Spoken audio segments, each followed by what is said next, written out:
कहानी की शुरुआत में हर कोई हैरान था और आसमान की तरफ देख यही सोच रहा था कि आखिरकार वो है कि 10 साल पहले अचानक टोक्यो में एक उल्टा कैसल सबकी नजरों के सामने आया। जापान में जगह जगह पर डंजन्स दिखने लगे और लोग अपने माना को अवेकन करने लगे। वो जो टैलेंटेड थे एक मेज के रूप में, उन्होंने डंजन्स को चैलेंज किया और ताकत और शोहरत हासिल की। एक मेज का टैलेंट उसके माना के कलर से जज किया जाता है। आमतौर पर हर कोई एक ही कलर शो करता है, पर रेयरली कुछ ऐसे भी लोग हैं जो कि 2 कलर्स के साथ एग्जिस्ट करते हैं। फॉर एग्जाम्पल मेरा छोटा भाई यानी कि कुरोसाकी काय, जो कि 2 कलर्स को वेल्ड करता है, ब्लू और रेड। काय एक डेमन के सामने होता है। वो डेमन काय पर हमला कर रहा था। काय अपनी तरफ से हमला करते हुए कहता है, डेमन लैंस तुम्हारा खेल खत्म। उसके हमले की वजह से वो डेमन बहुत ही बुरी तरह मारा जाता है। वहीं हम थोड़ी दूर पर एक लड़के को खड़े देखते हैं जिससे काय कहता है, ओए जल्दी से सब कुछ पैक करो। काय जिसे सभी लोग पर्पल किंग के नाम से जानते थे, वो लेवल 89 पर था। काय वन ऑफ द स्ट्रॉन्गेस्ट मेज था। वहीं दूसरी तरफ उसका बड़ा भाई यानी कि मैं, जिसके अंदर कोई भी एप्टीट्यूड नहीं, कोई टैलेंट नहीं, मैं पूरी तरह से कलरलेस हूँ, यानी कि कुरोसाकी रे, जो कि इस वक्त लेवल 1 पर फिर भी मैंने कभी भी मेज बनने के लिए हार नहीं माना। इसी वजह से मैं एक पोर्टर के रूप में काम करता हूँ। मेरे भाई की पार्टी की वजह से मैं ये कर पाता हूँ, ये सोचते हुए कि किसी न किसी दिन मैं भी अपनी स्किल को अवेकन करूंगा। एक उम्मीद को अपने दिल में लिए हुए 2 लड़के एक गेट के सामने खड़े हुए होते हैं, जिसमें से एक कहता है, ये तो बॉस रूम है। वही दूसरा लड़का कहता है, अगर ऐसा ही चलता रहा तो बॉस रूम हमारे लिए काफी आसान होने वाला है, हम बड़ा आसानी से उसे हरा देंगे। काय, रे और वो दोनों लड़के गेट ओपन कर अंदर चले जाते हैं। अंदर जा उन्हें एक शख्स दिखता है जिसका नाम क्रोनोस होता है, यानी कि God of time and space, जिसके लेवल के बारे में कोई जानकारी नहीं। काय हमला करते हुए कहता है, मेरे लिए तुम कोई बड़ी बात नहीं हो डेमन स्लेन। बट वो डेमन स्पेस का इस्तेमाल कर बड़ी आसानी से काय के हमले को रोक देता है। काय ये देख काफी हैरान रह जाता है। वो डेमन अपना सिर्फ एक हमला करता है और उसके सिर्फ एक ही हमले में काय का सर फट जाता है और वो वहीं जमीन पर गिर मारा जाता है। हर कोई ये देखकर हैरान था। रे को समझ नहीं आ रहा था कि अचानक ये हुआ क्या, आखिर ये मुमकिन कैसे कि पर्पल किंग काय सिर्फ एक हमले में खत्म हो जाए। वहाँ मौजूद दोनों लड़के ये देख काफी घबरा जाते। उन्हें यकीन हो जाता है कि वो इसके खिलाफ जीत नहीं सकते और वो अगर रुके तो मारे जाएंगे। इसी वजह से वो भागने की कोशिश करते हैं, बट स्पेस और टाइम का इस्तेमाल कर वो डेमन उन दोनों को भी मार डालता है और अब सिर्फ रे बचा हुआ था। डेमन कहता है, तो पूरी तरह से कलरलेस हो है ना। रे सोचता है, मुझे जो चाहिए था आज तक मैंने वो हासिल नहीं किया, तो मैं अभी मर नहीं सकता। इसीलिए अपनी स्वॉर्ड ले खड़ा हो जाता है उस डेमन का सामना करने के लिए। वो डेमन हंसते हुए कहता है, लाजवाब, कलरलेस होते हुए भी तुम्हारी इतनी हिम्मत कि तुम मेरे खिलाफ खड़े हो। रे के हाथ कांप रहे थे। उसके दिमाग में यही चल रहा था कि मैं अभी मर नहीं सकता। वो डेमन अपना हमला तैयार करते हुए कहता है, ठीक है फिर मैं तुम्हारी परीक्षा लूंगा। डेमन के हमले की वजह से रे का एक हाथ और उसकी बॉडी का एक छोटा सा पोर्शन कट जाता है। वो डेमन कहता है, उप्स, थोड़ी सी गड़बड़ हो गई, मैं सिर्फ हाथ काटना चाहता था। टाइम का इस्तेमाल कर वो डेमन सभी चीजों को रिवाइंड कर देता है। जहाँ रे बिल्कुल पहले जैसा हो चुका था, उसके हाथ अब सही सलामत थे। वो डेमन इस बार फायर से हमला करते हुए कहता है, चलो ठीक है फिर अब देखते हैं क्या होता है। इस बार मैं तुम्हें समय दे रहा हूँ ताकि तुम थोड़ा सोच सको। रे चारों तरफ से आग से घिर चुका था और वो आग कोई नॉर्मल आग नहीं थी, वो थी हेल फायर। डेमन हंसते हुए कहता है, तो बताओ अब तुम क्या करोगे। रे सोचता है, मेरे हमले इस पर शायद असर न करे, पर शायद इसने जिस सोर्ड को खुद ही क्रिएट किया है वो मेरे काम आ सके। रे उसी सोर्ड को उठाता है जिसे कि डेमन ने खुद क्रिएट किया था। वो सोर्ड बहुत ज्यादा जल रही थी। रे आग के बीच से आगे बढ़ता चला जाता है। उसके कपड़े जलने लगते हैं। उसका शरीर बुरी तरह जल रहा था, जहाँ वो दर्द में चीखता है।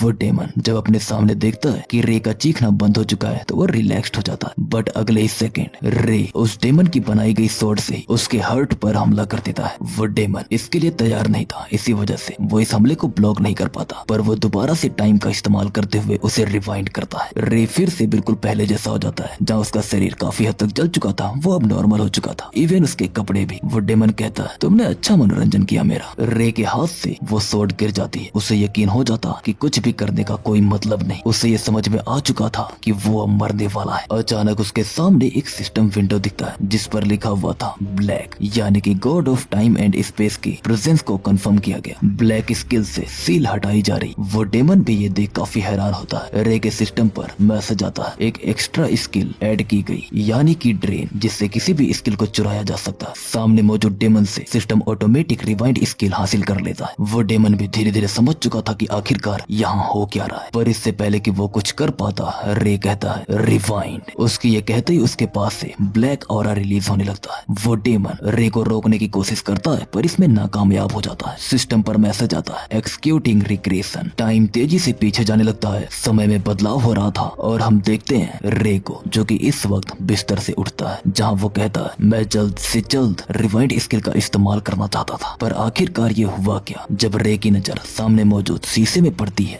तो उसे पता चलता है कि असल में वो अपने पुराने शरीर में वापस आ चुका है, यानी कि जब वो छोटा था। नींद से जगने से पहले रे को एक ग्लिम्स दिखता है जहाँ एक बंदा कहता है मैं इतना ताकतवर नहीं था कि मैं क्रोनोस यानी कि God of time and space को हरा सकूं। इसी वजह से इस स्किल के साथ मैं तुम पर भरोसा करता हूँ, क्योंकि अगर ये तुम हो तो तुम जरूर Kronos god of time and space को हरा सकते हो। रे अभी यही सोचे जा रहा था कि क्या ये सब कोई सपना है। उसकी नजर बाहर की तरफ पड़ती है जहाँ उसे एक इन्वर्टेड कैसल दिखता जो कि अभी भी सफेद था। रे कहता है अभी कल ही तो ये काफी हद तक ब्लैक हुआ करता था, तो अचानक ये व्हाइट कैसे हो गया? इन्वर्टेड कैसल जो कि 7 साल तक पूरी तरह से सफेद था, पर धीरे धीरे वो काला होता गया और जब वो पूरी तरह से काला हो गया तो उसका दरवाजा खुला। उस दरवाजे के पीछे God of time and space रहता था। हाँ, मुझे याद आया, उसके साथ लड़ते वक्त मैंने उसके रिवाइंड स्किल को चुरा लिया। रे जब डेट चेक करता है तो उसे पता चलता है आज है डेट 27 सितंबर 2024, यानी कि 7 साल पहले का समय। रे कहता मैं अतीत में वापस आ गया। वो अपने स्किल विंडो को ओपन करता है जहाँ स्किल लिस्ट में उसे सिर्फ एक स्किल दिखती है, स्किल ड्रेन यानी कि रिवाइंड स्किल वहाँ पर नहीं मौजूद थी, पर स्किल ड्रेन अभी भी वही मौजूद है। 10 सालों तक रे एक भी स्किल हासिल नहीं कर पाया, पर अब उसके पास एक स्किल है। रे कहता है आज ही वो दिन है, यानी कि मेज एग्जाम का दिन। कियोडा वार्ड यानी कि टोक्यो स्टेशन के सामने की जगह जो कि मेज एसोसिएशन का हेडक्वार्टर है। ये नेशनल एजेंसी है जो कि मेजेस को डंजन कॉन्क्वेस्ट के लिए ऑब्जर्व करती है। वहाँ अब तक रे पहुंच चुका था। रे को वो जगह बिल्कुल पहले जैसी लग रही थी, बट ये ऑब्वियस भी था क्योंकि ये 7 साल पहले की जगह है। तभी एक बंदा कहता है ओए कलरलेस क्या कर रहा है? हम देखते हैं 2 लड़कों को, जिसमें से एक होता है गोटो लेवल 36, एक ओइके लेवल 37, और ये दोनों वही है जो कि रे और काय के साथ क्रोनोस से लड़ने के लिए गए थे। गोटो कहता है अब ये मत कहना कि तुम मेग्स एग्जाम देने के बारे में सोच रहे हो। ओइके कहता है इसका कोई पॉइंट नहीं, तुम एक कलरलेस हो, कितने भी कोशिश कर लो कुछ नहीं होने वाला। रे सोचता है ये सही बोल रहे हैं, ये पहली बार नहीं है जब मैं इस एग्जाम को देने आया हूँ। मैंने कभी हार नहीं मानी, जिसकी वजह से मैं हमेशा एग्जाम देने आता था, बार बार आता था, ये जानते हुए कि मैं फेल हो जाऊंगा, जिसकी वजह से मैं एक फेलियर बन गया। रे गोटो का हाथ हटाते हुए कहता है मुझे अकेला छोड़ दो, और फिर वहाँ से चला जाता है। गोटो कहता है अब ये एटीट्यूड कहाँ से आया इसके अंदर? ओइके कहता है हमें इग्नोर कर रहा है, वो भी एक ऐसा बंदा हो के जो कि कलरलेस है। हम देखते हैं एग्जाम प्रोक्टर यानी कि बी रैंक की मेज हिनाटा को, जो कि लेवल 27 पर है। हिनाटा कहती है तुम फिर से, भले ये सिर्फ एग्जाम ही है, बट अगर तुम ऐसे ही बार बार कोशिश करते रहे तो जरूर किसी दिन मारे जाओ, तुम्हें ये पता है ना? रे कहता है इस बार मुझे कुछ नहीं होगा। हिनाटा रे को एग्जाम कंडक्ट करने के लिए गेट के सामने ले जाती और कहती है कहीं मुझे दोबारा से डिटेल्स तो समझानी नहीं पड़ेंगी। रे कहता है नहीं इसकी जरूरत नहीं है, और सोचता है गोबलिन्स के पास से 3 मैजिक स्टोन्स कलेक्ट करना आमतौर पर जिसने एक स्किल अवेकन कर ली है उसके लिए उतना मुश्किल नहीं है। ये सब सोचते हुए रे अंदर चला जाता है और खुद से ही कहता है आमतौर पर जिसने अपनी स्किल अवेकन कर ली हो उसके लिए मुश्किल तो नहीं है, पर आज के दिन ही भविष्य में यानी कि पिछली बार एक अजीब घटना हुई थी, क्योंकि यहाँ पर एक ऐसा मॉन्स्टर आ गया था जिसे कि लेवल 1 के डंजन में नहीं होना चाहिए। सामने रेड कैप नाम का एक गोबलिन आता है जो कि लेवल 37 पर था। हिनाटा जब अंदर आती है तो वो ये देख काफी हैरान रह जाती है, क्योंकि रेड कैप आखिरकार इसके जैसा कुछ यहाँ क्या कर रहा है। हिनाटा हमला करने के लिए आगे बढ़ती है, ये कहते हुए कि रे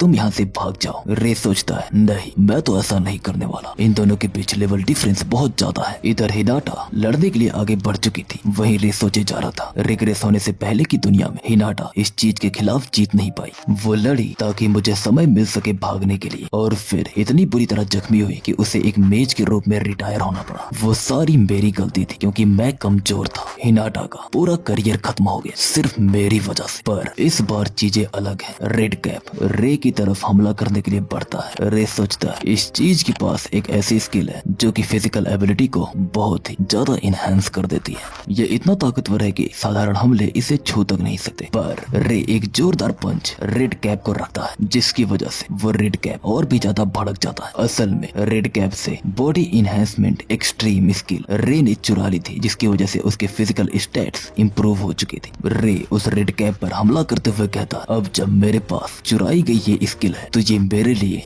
दाएं हाथ का खेल है कि मैं इस इसे खत्म कर दूं। अगले ही सेकंड वो उस रेड कैप को मार डालता है। हिनाटा पूछती है कि तुमने ये कैसे किया। रे सोचता है बेहतर यही होगा कि मैं इसे ना बताऊं अपनी ब्लैक स्किल के बारे में, जिसके बाद वो कहता है ये बस एक इत्तेफाक था। हिनाटा कहती है झूठ बोलना बंद करो। ठीक है चलो अच्छा, वैसे भी क्योंकि यहाँ पर कुछ अजीब हुआ है तो एग्जाम कैंसिल हो सकता है, मुझे जल्द से जल्द हेडक्वार्टर को इसकी रिपोर्ट करनी हो। रे रेड कैप के पास से एक क्रिस्टल उठाते हुए सोच रहा था। बिल्कुल सही कहा, क्योंकि ये वो समय नहीं है जब कुछ ऐसा हो। रे कहता है अभी भी मुझे और 2 माना स्टोन्स चाहिए। हिनाटा कहती है ये समय सही नहीं, आगे खतरा हो सकता है। तभी वहाँ पर 2 और गोब्लिन्स आते हैं, जिन्हें देख रे बिना समय व्यस्त किए उनका सर उड़ा देता है। हिनाटा ये देख काफी हैरान होती है। रे कहता है मैं इन माना स्टोन्स को रख सकता हूँ। मेज एसोसिएशन के मेन हेडक्वार्टर के एंट्रेंस पर रे पहुंच चुका था, जहाँ उसे उसका लाइसेंस मिलता है, यानी कि मेज लाइसेंस। ये देख रे काफी भावुक हो जाता है और सोचता है इस मुकाम पर आने के लिए मुझे काफी समय लग गया। मैं एक मेज बनने के सपने को ऐसे ही छोड़ नहीं सकता। 10 सालों से मैं बस एक पोर्टर था, पर अब आखिरकार मैं मेज बन सकता हूँ। हिनाटा कहती है तुम्हें मेज लाइसेंस तो मिल गया, पर साथ में माना स्टोन्स के एक्सचेंज के बारे में डिटेल्स हैं। माना स्टोन्स बेसिकली मॉन्स्टर से मिलते हैं। वो बेसिकली एनर्जी सोर्स होते हैं जो कि किसी भी CO2 एमिशन को प्रोड्यूस कर सकते हैं। ऐसा समझा जा सकता है कि इसे बेच काफी पैसे मिल सकते हैं। रे सोचता है क्योंकि मैंने एक ए रैंक के मॉन्स्टर को डिफीट किया तो जरूर मुझे काफी अच्छे खासे पैसे मिलने चाहिए। रे को असल में 3 मिलियंस मिले थे, जो देख वो हैरान रह जाता है और कहता है सच में मेज लोग तो काफी पैसा कमाते हैं। हिनाटा कहती है तुम चाहो तो और भी पैसे कमा सकते हो। ये सुन रे काफी हैरान रह जाता है। तभी वहाँ हम एक बंदे को देखते हैं जो कहता है एक्सक्यूज मी, मुझे कुछ पूछना है। रे पहुंचता है एक गेट के सामने,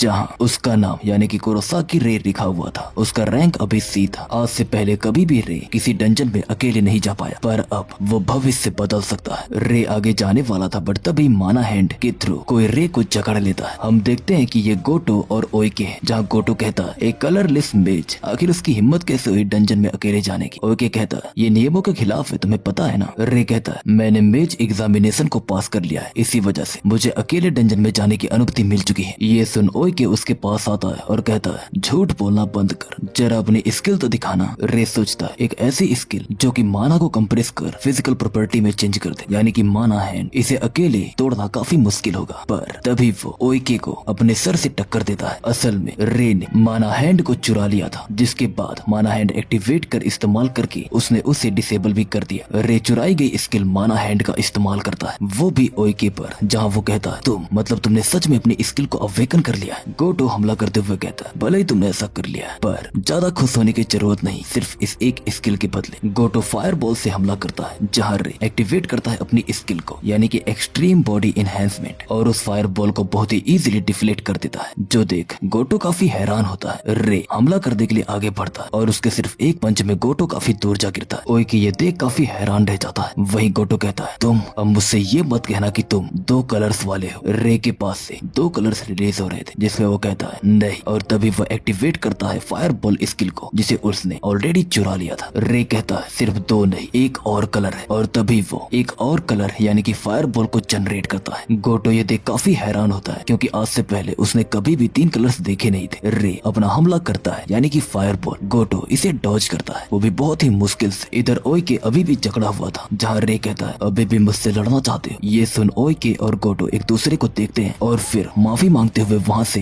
भाग जाते हैं। रे कहता है अगर काय को इसके बारे में पता चला तो मेरे लिए अच्छा नहीं होगा। असल में तो मेरे साथ काय के एक कुत्ते की तरह बर्ताव किया गया। वो मुझे अपने नौकर के अलावा कुछ नहीं समझता था। अगर उसे ये पता चलेगा कि मैंने एक स्किल अवेकन की है तो वो जरूर मेरे पास आएगा मुझे खत्म करने के लिए। ऑलरेडी वो लेवल 50 पर पहुंच चुका है, जो कि मॉडर्न एरा में वन ऑफ द स्ट्रॉन्गेस्ट माना जाता है। और साथ में काय इकलौता नहीं है जिसकी मुझे फिक्र करनी चाहिए, क्योंकि जल्द ही वो डंजन भी अनलॉक होगा। पर बात की जाए अभी की, तो इस वक्त मुझे बस जितना हो सके उतना अपने लेवल को बढ़ाना है। ये बोलने के साथ ही वो डंजन के अंदर एंटर कर जाता है। एंटर होने के बाद वो सोच रहा था लेवल हमारे स्ट्रेंथ की फाउंडेशन है। लेवल अप कर नई स्किल्स को सीखा जाता है, जिससे कि तुम्हारा पूरा माना पोल तक बढ़ेगा। पर उससे भी ज्यादा जरूरी कि आखिरकार माना के बढ़ने के बाद कौन उस माना को कितने हद तक कंट्रोल कर पाता है। तभी रे के सामने एक फ्लेम विजार्ड जो कि लेवल 38 पर था वो आता है। रे कहता है इस वक्त मैं बहुत ही मुश्किल से फायर बॉल को क्रिएट कर पा रहा हूँ। फायर बॉल्स क्रिएट कर रे हमला करता है और सोचता है लेवल्स के बीच का ये अंतर, यही असली समस्या है। एक सेम टेक्निक अलग अलग लेवल्स पर अलग अलग प्रकार से काम करती। विजार्ड भी काउंटर अटैक करता है, जिसे रे डॉज कर जाता है और सोचता है मैं इससे हेड ऑन फाइट में तो नहीं जीत सकता, पर भले कितना भी इनका लेवल हाई हो, एक चीज कभी नहीं नहीं बदलती, और वो ये है कि जब एक बार स्किल का इस्तेमाल कर लिया जाए तो हमेशा ओपनिंग क्रिएट होती है। फ्लेम विजार्ड खुद को बचाने के लिए डिफेंसिव अटैक कर रहा था। रे हमला करते हुए सोचता है सिर्फ 2 सेकंड्स। इन 2 सेकंड्स के लिए ये फ्लेम विजार्ड पावरलेस हो चुका है और यही मेरे लिए काफी। उसके जोरदार पंच सीधे फ्लेम विजार्ड के चेहरे पे जाके लैंड होते हैं, जिसकी वजह से फ्लेम विजार्ड काफी दूर जा गिरता है। रे सोचता है अगर मैं इसे चुरा लूं तो ये उतना डरावना भी नहीं, यानी कि इसका फायरबॉल। फ्लेम विजार्ड जब फायरबॉल से हमला करता है तो वहाँ पर एक टोर्नेडो क्रिएट होता है। हम देखते हैं रे के सिस्टम पर मैसेजेस आए जा रहे थे और वो मैसेजेस थे लेवल अप के, क्योंकि उन फायरबॉल्स को कंट्रोल कर रे ने बड़ी आसानी से फ्लेम विजार्ड को मार डाला था। रे सोचता है एक हाई लेवल के अपोनेंट को हराने के बाद काफी ज्यादा मात्रा में एक्सपीरियंस मिलता है। आमतौर पर एक हाई लेवल के अपोनेंट को हराना काफी मुश्किल होता है, पर मेरी स्किल ट्रेन जो कि बड़ी आसानी से सामने वाले की या तो फिर किसी की भी टेक्निक्स को चुरा लेती है, उससे मुझे ज्यादा दिक्कत नहीं होगी। रे का लेवल 8 से 12 हो चुका था, जहाँ वो निर्णय लेता है कि वो अब लेवल 30 तक पहुंचेगा। आगे जा रहे ढेरों मॉन्स्टर्स को मारता है, जहाँ उसके लेवल्स अप होते हैं। अलग अलग प्रकार के मॉन्स्टर्स वहाँ पर आते हैं, जैसे कि रेड कैप, जिसे मार रे का लेवल अप होता है। फिर वहाँ पर एक लिजार्ड टाइप मॉन्स्टर आता है, जिसे मार रे का लेवल अप होता है। अब तक रे का लेवल 27 हो चुका था, जिससे उसे ये समझ में आ चुका था कि वो बहुत ही ज्यादा स्पीड से अपने लेवल को अप कर पा रहा है। बट उसे ये भी समझ में आया था कि लेवल अप करना बहुत ही मुश्किल है, और अगर उसे लेवल 30 पर पहुंचना है तो कैसे भी करके उसे हायर लेवल के अपोनेंट्स को तो डिफीट करना ही होगा। डंजन के सबसे गहरे हिस्से में, यानी कि बॉस रूम के गेट के सामने रे आ चुका था, जहां वो सोचता है ये बॉस एक परफेक्ट अपोनेंट है। अगले ही सेकंड रे गेट ओपन कर अंदर चला जाता है, जहां उसके सामने स्कल डेमन जो कि लेवल 45 पर था, वो इम्प जो कि लेवल 30 पर होते हैं उनके साथ आया था। रे कहता है ये सभी के सभी हायर लेवल पर है, अगर मैं इनकी टेक्निक्स को चुरा लूं तो जीतने का मेरे पास एक मौका है। अगले ही सेकंड रे आगे बढ़ पड़ता है, जहां वो ऊपर से हमला करने की कोशिश करता है, बट इससे पहले कि उसका हमला स्कल डेमन पर लैंड होता, स्कल डेमन के पास मौजूद उसका सील्ड एक्टिवेट हो जाता है, जिसकी वजह से रे कुछ कर नहीं पाता और पीछे हट कहता है जैसा मुझे लगा था मैं उस तक पहुंच नहीं सकता। इस वक्त माना बैरियर रास्ते में, तो मैं अपनी स्किल ड्रेन को एक्टिवेट नहीं कर सकता। रे अपना हमला कर चुका था और अब बारी थी स्कल डेमन की, इसलिए वो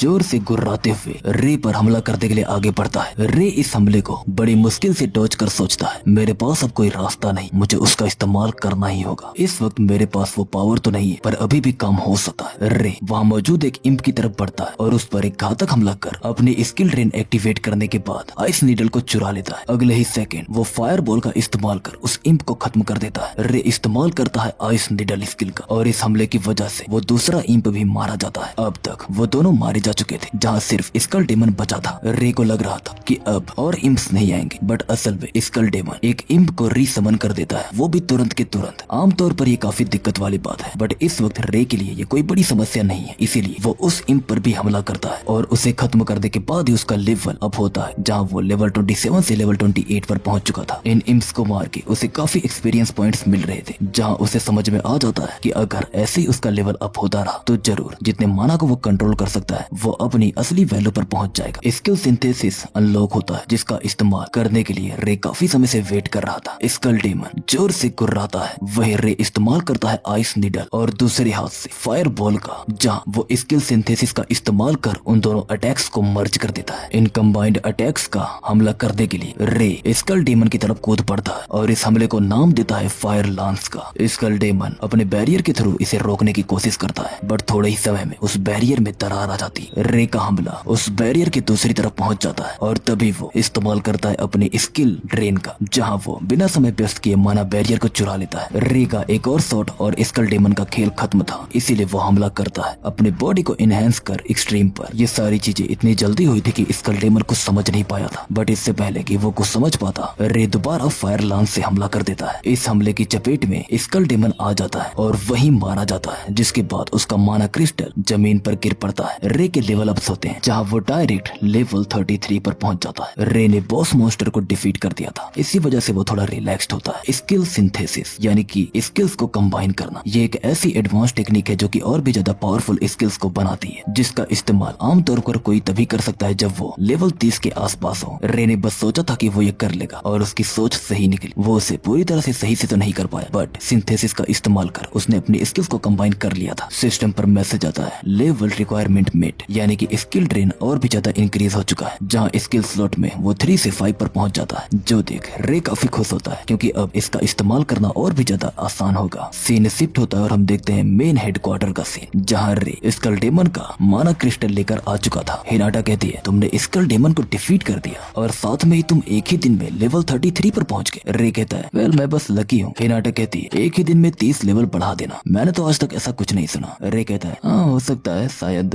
पता नहीं और भी लोग होते ही होंगे जो ये करते होंगे, शायद तुमने ध्यान नहीं दिया होगा। हिनाटा कहती है अगर ऐसे ही सब कुछ चलता रहा तो तुम जल्द ही बिना किसी डाउट के बी रैंक मेज बन जाओ। वो दोनों बात कर रहे होते हैं, तभी हम वहाँ पर देखते हैं काय को, जो कहता है हे थोड़ा सोच समझ के बोलो, रुको थोड़ा, आखिरकार ये कुत्ता बी रैंक का कैसे बन सकता है? जरूर तुमसे कोई गलती हो रही। ये बंदा एक सिंगल स्किल का इस्तेमाल तक नहीं कर सकता, ये कलरलेस है और तुम्हें लगता है कि ये एक बी रैंक का मेज बनेगा। हिनाटा कहती है नहीं तुम गलत हो, क्योंकि रे ने असल में रेड कैप को और साथ में स्कल डेमन को खुद ही हराया। ये सुन काय को यकीन नहीं होता और वो कहता है क्या तुमने ये किया है? अगले ही सेकंड काय एक जोरदार हमला रे पर करता है। हर कोई उस हमले के प्रेशर की वजह से वहाँ से दूर फेंकने लगता है, पर तभी हम देखते हैं कि काय के ये हमला ब्लॉक हो चुका था, जो कि किसी और ने नहीं बल्कि रे ने किया था। जहाँ रे कहता है सच बताऊं तो ये काफी खतरनाक है। हिनाटा कहती है काय तुम क्या कर रहे? काय कहता है तो तुमने सच में अपनी स्किल्स को अवेकन कर लिया, मतलब कि अफवाहें सही थी। रे कहता है हाँ वो सही थी। काय कहता है तुमने भले ही अपनी स्किल्स अवेकन कर ली, पर ये मत सोचना कि क्योंकि तुम स्किल्स का इस्तेमाल कर सकते हो तो कुछ बदलाव होगा। ज्यादा एक्साइटेड होने की जरूरत नहीं, मैं खुद देखूंगा कि आखिरकार तुम कितने काबिल हो। हिनाटा कहती है काय क्या सच में तुम लड़ने के बारे में बोल रहे हो? काय कहता है अगर तुम्हें सच में लगता है कि ये इतना काबिल है कि बी रैंक का मेज बन सके तो मुझे नहीं लगता कि इसमें कोई दिक्कत है, और साथ में तुम्हारी सारी एबिलिटीज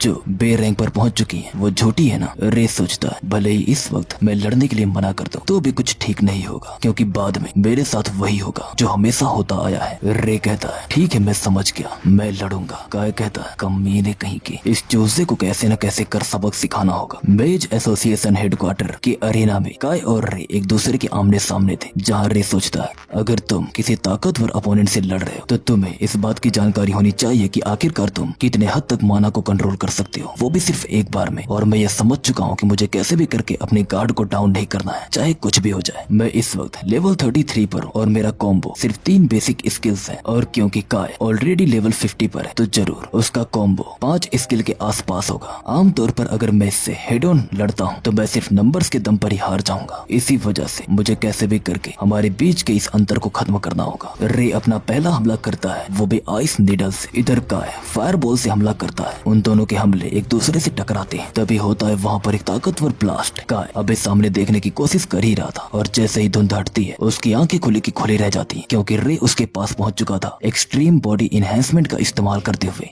रे के पास से येलो कलर रिलीज हो रहा था, जो देख काय कहता है येलो कलर इनहेंसमेंट स्किल, मतलब कि 2 कलर्स वाला विल्डर। रे सोचता है 4 स्किल का इस्तेमाल करने के बाद अब इसके पास सिर्फ इतना ही माना बचा होना चाहिए जिससे कि ये एक स्किल का इस्तेमाल कर सके। तो अब मेरी बारी। रे इस्तेमाल करता है स्किल सिंथेसिस का, जहाँ वो हमला करता है फायर लांस से। ये देख काय सोचता है एक ऐसी स्किल जो कि ब्लू और रेड कलर की स्किल को कंबाइन करके बनाया जाए, इसका मतलब तुम 3 कलर्स की स्किल का इस्तेमाल कर सकते हो। पर तभी काय फायर बॉल से हमला करता है, जिस हमले की वजह से रे पीछे की तरफ काफी दूर फेंका जाता है। रे कहता है मेरी सिंथेसिस फायर लांस जो कि 2 स्किल्स के बराबर था, वो एक ऐसी साधारण सी स्किल के खिलाफ कैसे हार सकता है? काय कहता है इसका मतलब तुम 3 प्रकार की कलर्स वाली स्किल का इस्तेमाल कर सकते हो। अब समझ में आ रहा है कि तुम ऐसे बर्ताव क्यों कर रहे हैं, पर फिर भी मैं एक अलग ही लेवल पर हूँ तुम्हारे कंपैरिजन। रे दोबारा खड़ा होता है। काय फायरबॉल से हमला करते हुए कहता है डांस। इन हमलों से रे बचे जा रहा था, पर बहुत ही मुश्किल से। रे भी काउंटर अटैक में फायर लांस से हमला करता है, जिसका जवाबी हमला काय फायर बॉल से करता है। फायर बॉल रे तक पहुंच चुका था, पर माना बैरियर की वजह से वो आगे नहीं बढ़ पाता है। रे को लग रहा था कि वो बचेगा, पर असल में वो माना बैरियर ही टूट जाता है, जो देख काय काफी खुश हो रहा था। पर रे की हालत अब खराब थी। काय कहता है मेरे सामने अपना सर झुकाओ, ऐसा करते ही मैं तुम्हें माफ कर दूंगा। तुम्हें बस ये कहना है मुझे माफ कर दो, आज के बाद मैं ऐसा कुछ नहीं करूंगा। तो चलो कहो अब। रे सोचता है मैं इसके खिलाफ अपने लिमिटेड मूव्स और आउटपुट का इस्तेमाल कर नहीं जीत सकता। क्या मुझे हार मान लेना चाहिए? पर अगर मैं ऐसा करता हूँ तो मुझे दोबारा गुलाम की तरह जिंदगी जीनी पड़ी। नहीं, मैं ऐसा नहीं कर सकता। रे कहता मैं ऐसा कुछ नहीं करने वाला। काय कहता है ठीक है, लगता है जब तक तुम मरोगे नहीं तब तक तुम्हें समझ नहीं आएगा। तो अब मेरे पास कोई और रास्ता नहीं बचा है।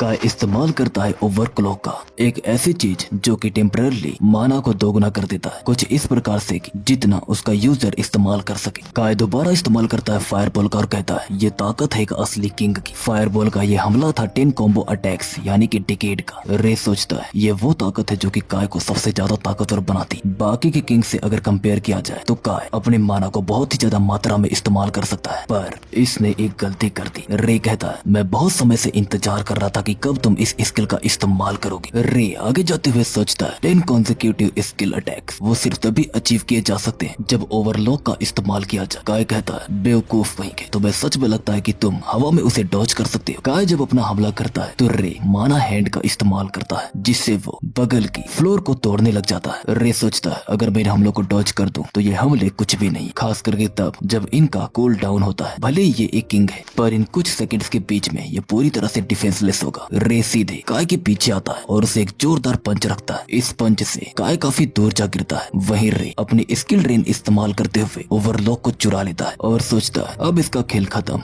जब मैंने इसकी अल्टीमेट स्किल ओवरक्लॉक को चुरा लिया है। काय कहता है कमीने कहीं के, मैं तुझे जान से मार डालूंगा। रे दोबारा से हमले के लिए तैयार होता है। वही काय अपना हमला कर चुका था। हमला करते हुए काय कहता है डेमन लांस। रे सोचता है पर्पल स्किल का सबसे ताकतवर हमला, क्या इसने ये हमला सीख लिया है? रे की तरफ वो हमला बढ़ता है जहाँ वो इस हमले से बचने के लिए पीछे की तरफ फटता है। रे काफी हैरान था इस हमले की रफ्तार देखकर, जहाँ वो सोचता है मैं काय पर हमला कर पाया क्योंकि वो बेपरवाह हो गया था थोड़े समय के लिए, पर एक बार अगर पर्पल किंग सीरियस हो जाए तो डेफिनेटली ये मुझसे ताकतवर हो जाएगा। काय के हमलों की वजह से रे को बहुत ज्यादा खुद को बचाने पर फोकस करना पड़ रहा था, जिसकी वजह से वो बाकी चीजें नहीं सोच पा रहा था। काय कहता है अभी भी मेरे पास कुछ बचे, तुम तो जानते ही। रे अपनी तरफ से फायर लांस से हमला करता है, काय अपनी तरफ से डेमन लांस से हमला करता है। इन दोनों के हमले एक दूसरे से टकराते हैं जिसकी वजह से वहाँ पर होता है एक ताकतवर ब्लास्ट। रे खिसकते हुए पीछे दीवार से जा लड़ता है जिसकी वजह से वो दीवार टूट जाती। काय कहता है यही वो कारण है जिसकी वजह से मुझे पर्पल किंग कहा जाता है, ये सबूत है कि मैं सबसे ताकतवर हूँ। रे सोचता है सही कहा इसने, काय का demon lance one of the strongest हमला है। वहीं काय कहता है ज्यादा आसमान में मत उड़, सिर्फ इसलिए कि तू कुछ स्किल्स का इस्तेमाल करता है इसका मतलब ये नहीं कि तू मेरे सामने टिक सकता है। रे सोचता है ये सच है कि मैं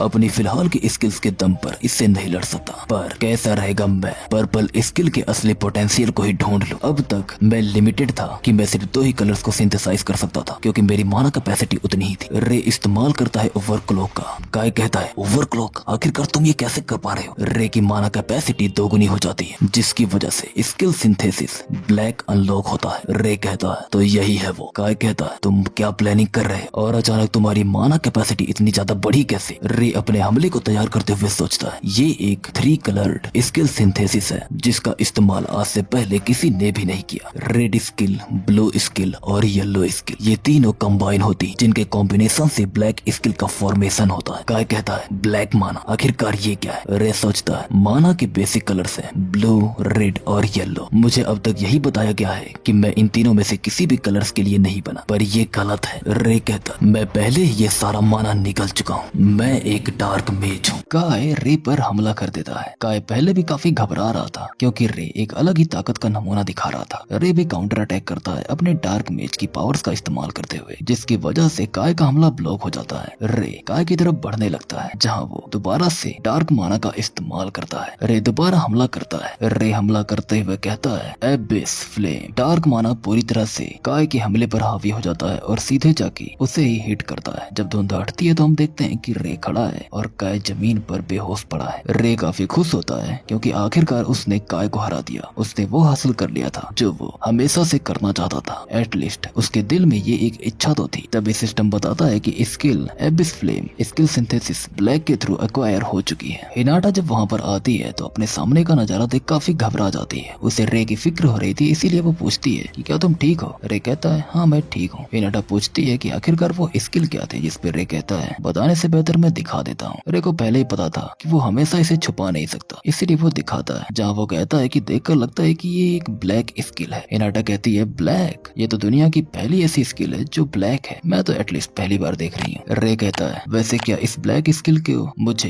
एसोसिएशन को रिपोर्ट करना होगा? मतलब इसके बारे में अगर ये मुमकिन हो पाता तो मैं इस पावर को एक सीक्रेट रखना चाहूंगा। हिनाटा बताती है कि मैं तुमसे ये नहीं कह रही कि तुम इसे दुनिया को दिखा दो, पर मुझे लगता है कि तुम एक अपॉर्चुनिटी मिस कर रहे हो। हर कलर के सबसे ताकतवर मेज को एक टाइटल दिया जाता है किंग के नाम से। साधारण भाषा में कहा जाए तो तुम पहले हो इस पूरी दुनिया में जिसके पास ब्लैक कलर है, तो तुम्हें ब्लैक किंग के रूप में कंसीडर किया जा सकता है। रे कहता है कुछ समय के लिए मुझे ये नहीं चाहिए। रे ऐसा इसलिए कह रहा था क्योंकि किंग बनने की वजह से फायदा तो काफी मिलता, पर उसके लेवल्स ऐसे ही तो बढ़ने नहीं वाले। रे बताता है कि बाय द वे क्या वो ठीक है, मतलब पक्का है? हिनाटा कहती है वो वन ऑफ द किंग है, जरूर वो जल्द ही रिकवर हो जाएगा, भले उसे ज्यादा चोट लगी है। एनीवे मैं उसे मेडिकल रूम में लेकर जाती। तभी अचानक उनके डिवाइसेस पर वार्निंग मैसेज आता है। रे जब चेक करता है तो उसमें लिखा था वेस्टर्न एंट्रेंस की तरफ एक डंजन अपीयर हुआ है जो कि लेवल 70 के अप्रोक्स है। रे सोचता है आखिरकार वो आ ही गया। इकेबुकुरो डंजन जिसका रिकमेंडेड लेवल 70 है। वैसे तो ज्यादातर किंग्स लेवल 50 के आसपास हैं। इसी वजह से पहले वीक में ही किंग्स को रियलाइज हुआ था कि वो पावरलेस, जिसकी वजह से इकेबुकुरो डंजन को ऐसे ही छोड़ दिया गया। पर तभी गड़बड़ हुई, एक ट्रेजेडी स्टार्ट हो। डंजन कोलैप। करेंट टाइम की बात की जाए तो ऐसी चीजों के बारे में लोगों को पता नहीं है। मतलब उन्हें ये नहीं पता है कि अगर तुम एक सर्टेन टाइम में डंजन को कॉन्कर नहीं करते तो उसके अंदर से मॉन्स्टर्स बाहर आने लगेंगे। पिछली बार इकेबुकुरो डंजन ही वो डंजन था जो कि पहला डंजन आउटब्रेक बना। टोक्यो सिटी सिर्फ मॉन्स्टर से भर चुकी थी, लोग मारे गए थे, बहुत सारे लोग मारे गए थे। पर इस बार मैं ऐसा नहीं होने दे सकता, मुझे इस डंजन कोलैप्स को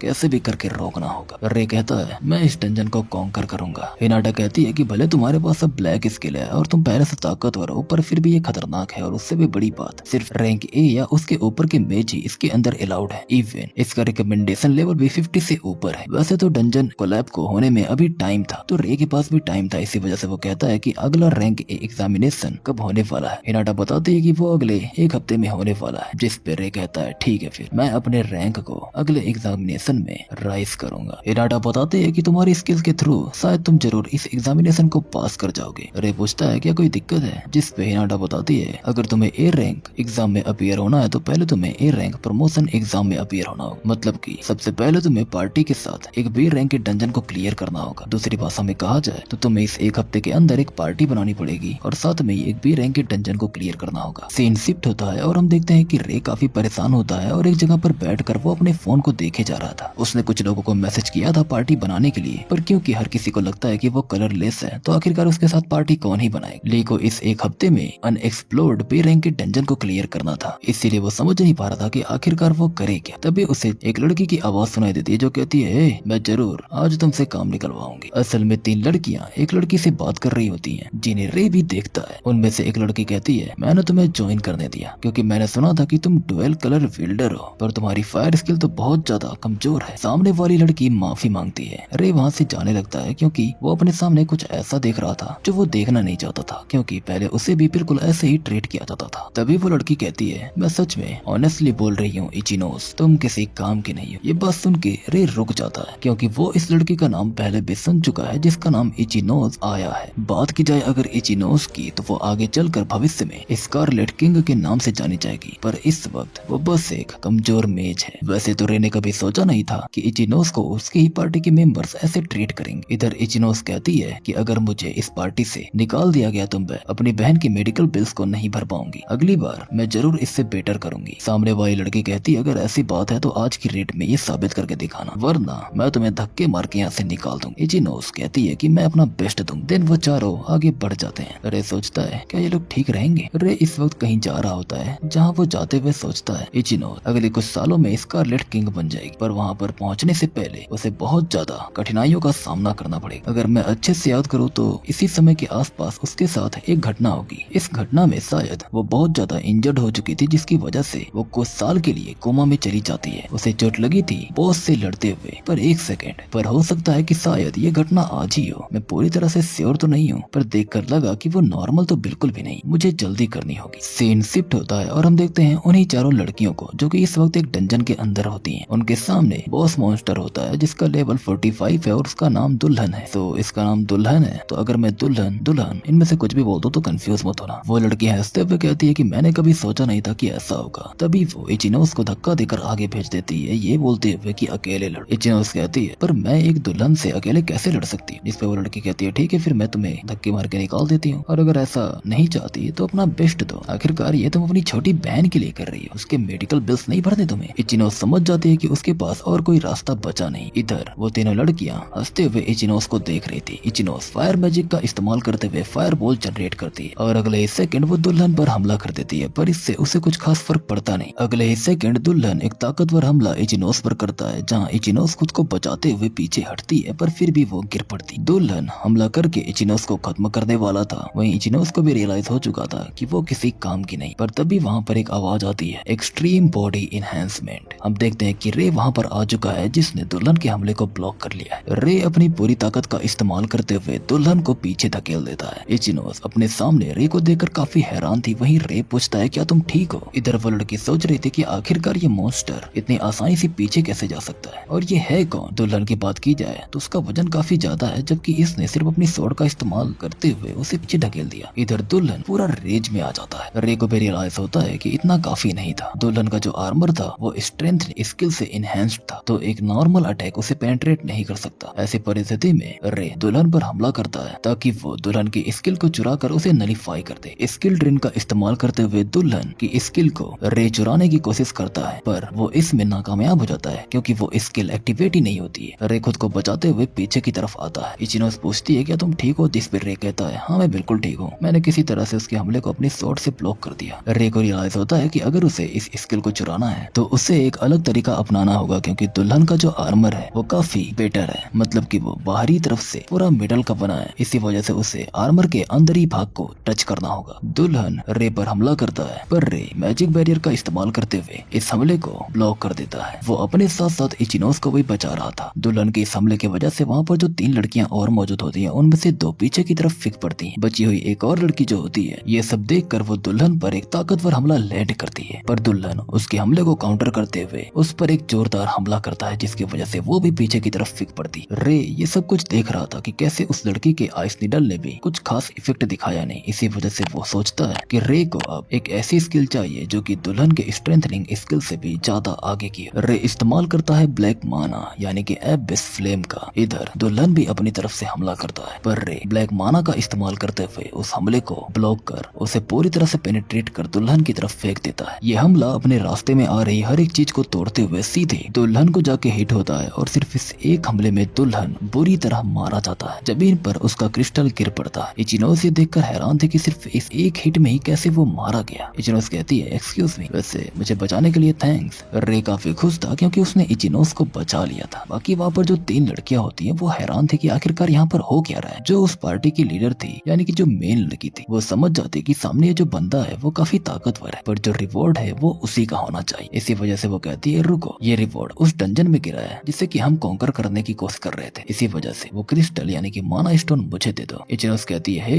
तुम्हें तो पता है ना कि इसने हमें बचाया है। वही रे कहता है मुझे ये तुम्हें देने में कोई दिक्कत नहीं है, पर इसके बदले मैं चाहता हूँ कि ये लड़की मेरी पार्टी में आ जाए। ये सुन के वो सभी लोग हैरान रह जाते हैं। रे कहता है अगर तुम अलाउ करोगी तभी। ऑफ कोर्स ये बात सुन के वो लड़की यानी कि लीडर जोर से हंसने लगती है, जहाँ वो कहती है मैं सोच ही रही थी कि आखिरकार तुम बोलोगे क्या, मुझे तुम्हारी ये इच्छा मंजूर है। इचिनो तुम्हें इससे कोई दिक्कत तो नहीं? इचिनोस कहती है मुझे कोई दिक्कत नहीं। रे वो माना क्रिस्टल उस लड़की को दे देता है और वो वहाँ से जाते हुए कहती मुझे लगा नहीं था कि ये नकारा लड़की की कीमत इतनी ज्यादा हो। रे सोचता है एक नकारा लड़की, शायद इस मामले में ये गलत है। थोड़े समय बाद इचिनोस पूछती है मुझे इनवाइट करने के लिए थैंक्स। इस पर रे कहता है माफ करना, मैंने अचानक से तुम्हारी पार्टी को तुमसे छुड़वा दिया, पर क्या ये तुम्हारे लिए ठीक है? इस पे इचिनोस कहती है मैं बस तुम्हें और ज्यादा नीचे करूँ, मतलब मैं उतनी कुछ खास काम की हूँ नहीं। रे इचिनोस को बताता है कि तुम उनसे ताकतवर बनोगी जिन्होंने तुम्हें पीछे छोड़ दिया। ये बात सुनकर इचिनोस थोड़ा हैरान होती है, जिस पर रे बताता है कि यहाँ पर आने से पहले एसोसिएशन में मैंने तुम्हारी बात सुन ली थी। इचिनोस को वो पल याद आता है जिस पल में वो उन 3 लड़कियों से अपनी पार्टी में माफी मांग रही थी। इसी वजह से उसे थोड़ा शर्म महसूस होने लगती है। रे कहता है ये बस एक इत्तेफाक है, मुझे माफ कर देना। देन रे कहता है मैं तुम्हें सपोर्ट कर सकता हूँ। इचिनोस थोड़ा सोचती है और वो भी राजी हो जाती है। दोनों हैंड शेक करते हैं। हम देखते हैं अगले दिन का सीन। दोनों तैयार होते हैं बी रैंक के डंजन को कॉन्कर करने के लिए, जिस पे इचिनोस पूछती है कि अगर हम इस डंजन को कॉन्कर कर ले तो क्या हम ए रैंक के एग्जामिनेशन टेस्ट में अपीयर हो सकते हैं? रे बताता है कि तुम सही हो, पर इसके साथ में इस डंजन के अंदर कुछ ऐसा भी है जो कि तुम्हें ताकतवर बना सकता है। इचिनोस भी ये सुन के काफी खुश होती है, क्योंकि अगर वो एक बार ताकतवर बन जाए और अपने रैंक को इंक्रीज कर ले तो वो अपनी छोटी बहन के मेडिकल बिल्स को और भी आसानी से पे कर पाएगी। वो दोनों अंदर एंटर करना शुरू करते हैं। क्रिस्टल केव जो कि एक बी रैंक का डंजन होता है, उसके अंदर जब वो दोनों एंटर कर जाते हैं तो अपने चारों तरफ देखना शुरू करते हैं। तभी वहाँ पर उन्हें कुछ मॉन्स्टर दिखते हैं जिनका नाम ब्लैक वॉल्स होता है। रे कहता है इन्हें मेरे हवाले छोड़ दो, इन्हें मैं संभालता हूँ। देन वो एक्सट्रीम बॉडी एनहेंसमेंट का यूज करते हुए उन पर हमला करने के लिए बढ़ पड़ता है। एक एक करके रे उन सभी को मारते जाता है और कुछ ही समय में वो उन सबको खत्म कर देता है। इधर इचिनो सोच रही थी मेरी जो पिछली पार्टी थी जिसमें इसियामा थी वो पहले बहुत ताकतवर थी, पर ये लड़का कुछ अलग है, इसका उनसे कोई मुकाबला ही नहीं। थोड़े समय बाद वो लोग थोड़ा आगे जाते हैं जिस पर रे कहता है यही जगह हमारा गोल है, मैं तुम्हारा सपोर्ट यहीं से करूंगा, जैसी हमने प्लानिंग की है बिल्कुल वैसा ही करना। इचिनोस आगे जाती है और लड़ने के लिए तैयार होती है। अपने लेवल को अप करने के लिए उनके पास सिर्फ एक ही स्ट्रेटेजी थी। सबसे पहले इचिनोस सिंपल अटैक्स का यूज करती ढेर सारे मॉन्स्टर्स पर। इसी वजह से जब मॉन्स्टर्स उस पर हमला करने के लिए आते हैं तो इचिनोस फायरबॉल का इस्तेमाल करती। रे इचिनोस को सामने इसलिए भेज रहा था क्योंकि वो इचिनोस को टेस्ट कर सके, ताकि इचिनोस को पता चल सके कि आखिरकार वो कितनी कैपेबल है। तभी कुछ मॉन्स्टर्स पीछे से इचिनोस पर हमला करने की कोशिश करते हैं जिस पर रे कहता है मैं तुम्हें डिस्टर्ब नहीं करने दूंगा। इधर अचानक एक मॉन्स्टर इचिनोस के हाथ पर हमला करके उसे जख्मी कर देता है। इचिनोस सोचती है मैं इन्हें हराती जा रही हूँ पर ये लोग भी आते जा रहे हैं, ये तो खत्म होने का नाम ही नहीं ले रहे। ऐसा ही चलता रहा तो मेरा माना खत्म हो जाएगा। इचिनोस की नजर रे पर पड़ती है जो कि वहाँ पर आए हुए उन मॉन्स्टर से लड़ रहा था जो कि इचिनोस पर पीछे से हमला करने की कोशिश करते हैं। इसी वजह से उसे रियलाइज होता है कि रे उसकी बैटल को और भी इजी कर रहा है, तो वो ऐसे ही गिव अप नहीं कर सकती और कंप्लेन तो बिल्कुल भी नहीं। इचिनोस डिसाइड करती है कि वो अब लड़ेगी। दिन वो मॉन्स्टर्स को मारते जाती है, उसका लेवल अप होता चला जाता है। थोड़े समय बाद जब मॉन्स्टर हंटिंग काफी हद तक कंप्लीट हो जाती है तो इचिनोस की एक स्किल अनलॉक होती है, यानी कि ब्लास्ट फर्नेस। सीन शिफ्ट होता है और हम देखते हैं क्रिस्टल केव के बॉस रूम का सीन, जहाँ पर इस वक्त वहाँ का बॉस मॉन्स्टर ह्यूज स्लाइम मौजूद होता है जो कि लेवल 52 का है। वो स्लाइम हमला करता है जिसका सामना करने के लिए रे आगे जाता है। रे कहता है तुमने अभी जो स्किल अनलॉक की है प्लीज उसका इस्तेमाल करो। इचिनोस ब्लास्ट फर्नेस का इस्तेमाल करती है जिसकी वजह से उसके चारों तरफ एक फायर वॉल जनरेट होने लगती है। इचिनोस पूरी तरह से फायर से ढक चुकी होती है। रे ने इचिनोस को इसलिए ये यूज करने के लिए कहा था क्योंकि इचिनोस का जो माना पूल है वो बहुत ज्यादा ही एडवांस है। मतलब कि माना पूल की बात की जाए तो इचिनोस उसमें काफी ज्यादा माहिर है। और ब्लास्ट फर्नेस एक ऐसी स्किल है जो कि तुम्हारे फायर पावर को बढ़ा देती है, पर इसके लिए काफी ज्यादा माना भी लगता है जो कि इचिनोस के लिए बड़ी बात नहीं है। इचिनोस ब्लास्ट फर्नेस से स्लाइम पर हमला करती है जो कि बिल्कुल एक मेटेराइट की तरह उस पर जाके हिट होता है। और तब रे को रियलाइज होता है कि ये इचिनोस की ताकत का एक नमूना है। जब वो स्कारलेट किंग बन जाएगी, इस हमले की वजह से पीछे की चट्टान टूट चुकी होती है और वो स्लाइम भी मारा जा चुका होता है। रे इचिनोस से काफी इम्प्रेस होता है जिसपे इचिनोस रे को ही थैंक्स बोलती है क्योंकि ये सब कुछ उसी की वजह से मुमकिन हो पाया। सीन शिफ्ट होता है और हम देखते हैं उन दोनों को कहीं जाते हुए, जहाँ इचिनोस कहती है हमने वो कंडीशन फुलफिल कर ली है जिसके बाद हम ए रैंक के एग्जामिनेशन में अपीयर हो सकते हैं। रे को भी रियलाइज होता है कि समय आ चुका है प्रमोशन टेस्ट का, कुछ भी हो जाए उसे ये पार करना ही होगा। सीन शिफ्ट होता है और हम देखते हैं उस दिन का सीन जिस दिन ए रैंक का एग्जाम होने वाला है। हिनाटा सबको बताती है कि पहले हमें तुम्हारी कॉम्बैट कैपेबिलिटीज को मेजर करना होगा, मॉक बैटल के लिए किसी के साथ पेयरिंग कर लो। इचिनोस और रे इस वक्त बात कर रहे होते हैं कि एग्जामिनेशन आज ही होने वाला है, उन्हें पूरी तैयारी करनी होगी। पहले उन्हें इस कॉम्बैट कैपेबिलिटीज को क्लियर करना होगा। तभी हम वहाँ पर देखते हैं इसोयामा को जो कहती है अरे देखो तो मैंने सोचा नहीं था कि इसके जैसी एक लड़की भी इसमें पार्टिसिपेट करेगी। रे और इचिनोस उन्हें देखकर काफी हैरान होते हैं। इचिनोस माफी मांगती है जिस पर रे कहता है तुम लोगों को फिक्र करने की जरूरत नहीं है, ये कम से कम उनसे तो नहीं हारने वाली जो एक अकेले इंसान को एक मॉन्स्टर से लड़वा दे और खुद पीछे रहकर देखे। इसोयामा कहती है जितना टफ एक्ट कर सकते हो कर लो। इचिनोस की बजाय अब मेरे पास एक बेटर पार्टी मेंबर है। असल में ये होती है आओनो यूरी। ये एक ऐसी लड़की है जिस पर इसोयामा को इतना भरोसा होता है कि इसके खिलाफ तो ये लोग जीत ही नहीं सकते। रे ने पहले भी आइमो यूरी का नाम सुना था। यूरी एक ऐसी लड़की थी जिसने एक हाई डिफिकल्टी डंजन को एक ही स्प्लैश में खत्म कर दिया था और तब से वो फेमस हुई थी। अगर इस टाइम की बात की जाए तो इस टाइम पर यूरी की एबिलिटीज लगभग ए रैंक के आसपास है। यूरी रे से कहती है तुम तो काफी दिलचस्प व्यक्ति लगते हो। वहीं इचिनोस कहती है क्या कुछ गड़बड़ है, मतलब रे तुम उसे घूर क्यों रहे हो। कुरोसाकी रे क्या हुआ। जब यूरी कुरोसाकी शब्द सुनती है तो वो समझ जाती है कि शायद ये पर्पल किंग का भाई है। यूरी ने भी सुना था कि कुरोसाकी काय को किसी ने हराया है, इसलिए वो कहती है मतलब कि तुम वो हो जिसने उसे हराया। ये बात सुन के इचिनोस के होश उड़ जाते हैं कि रे ने पर्पल किंग को डिफीट किया है, इसीलिए वो पूछती है क्या ये सच है रे। रे कोई जवाब नहीं देता। यूरी वहाँ से जाते हुए कहती है खैर जो भी हो तुम मेरे खिलाफ नहीं जीत सकते। पर्पल किंग के बारे में काफी अफवाहें इस वक्त चल रही हैं, मुझे लगता है कि वो बस कमजोर हो चुका है। दिन यूरी वहाँ से चली जाती है। सीन शिफ्ट होता है और हम देखते हैं एसोसिएशन हेडक्वार्टर की ट्रेनिंग ग्राउंड का सीन, जहाँ एक बंदा कहता है हम तुम्हारी कॉम्बैट स्किल्स को चेक करेंगे इस आर्टिफिशियल गोलेम का इस्तेमाल करते हुए। ये पूरी तरह से एक स्पेशल रॉक से ढका हुआ है जो कि नॉर्मल रॉक से काफी ज्यादा हार्ड होता है। अपना सबसे बेस्ट अटैक इस गोलेम पर करके इसे डिफीट कर दो और बस ये एपिसोड खत्म होता है यहीं पर। सो गाइस, अगर चैनल पर नहीं हो तो चैनल को सब्सक्राइब कर लेना। और इस सीरीज के अभी इतने ही चैप्टर्स आए हैं। ये एक ऑनगोइंग सीरीज है जिसके आगे के चैप्टर्स आना अभी बाकी है। तो अगर इस पर अच्छा रिस्पॉन्स आया तो मैं डेफिनेटली इसे आगे कंटिन्यू करूंगा। Till then bye bye.